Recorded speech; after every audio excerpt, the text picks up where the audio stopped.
Now we start tonight with the knotty problem of coupes. You see, if you buy one, you get very little space in the back, very small boot. So all you're paying for, really, are the looks. This one, though, is a little bit different.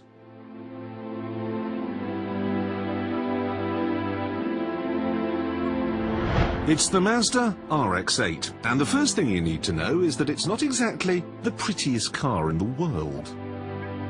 It's almost like they had a styling suggestion box at the factory. They got millions of ideas and then said, I know, let's have all of them. So it's got triangles and curves and gills and the back window from a Ford Anglia, and look at these lights. They're busier than a bishop's hat. The second thing you need to know is that it's not a coupe. Again, it looks like the work of a committee. Half of them said, we want a two-door GT car, and the other half said, no, no, no, no, we want a four-door saloon. And then they thought, I know, we'll have both. So, open the door, and in there you've got a sporty red and black interior, like a man's wash bag. Very coupe-ish. But, what's this? Not exactly going to work as a mini-cab in there, but there's certainly space enough for your 2.2 kids. Really, it's the best of both worlds. Cheap, too. The old RX-7 used to be priced to compete with Porsches. It was £35,000. But this one is just £22,000. And don't think they've skimped on equipment. You get air conditioning, you get satellite navigation, you get electric seats. In fact, the only place where you get less than you might be expecting is under the bonnet.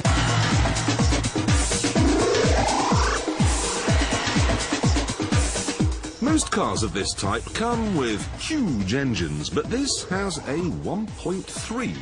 So you might be wondering, what is a 1300cc four-door saloon doing on our track? Normally, only the really fast and exotic stuff comes out here. Let me show you.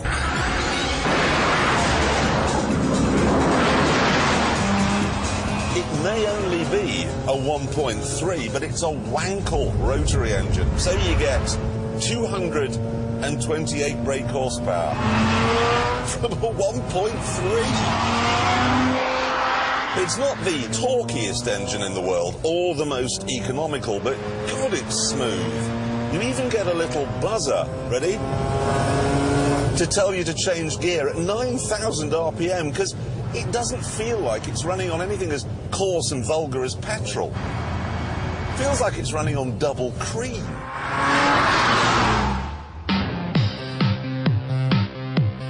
So, on the downside, the styling is a bit fussy. On the upside, though, it's got a great engine, it makes a great noise, it goes like stink, it's very comfortable, it's practical, it's well priced, and it's well equipped. And then there's the really good stuff.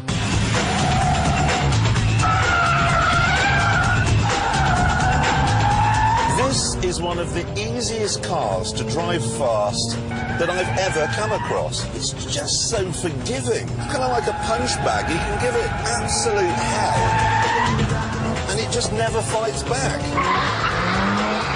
It's got the perfect layout. Front engine, rear-wheel drive, with a limited slip differential.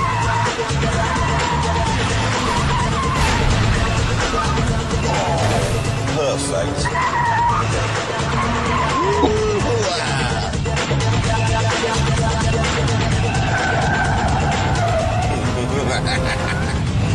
The guy who was running Mazda when they were designing the RX-8 used to race cars, and it kind of shows.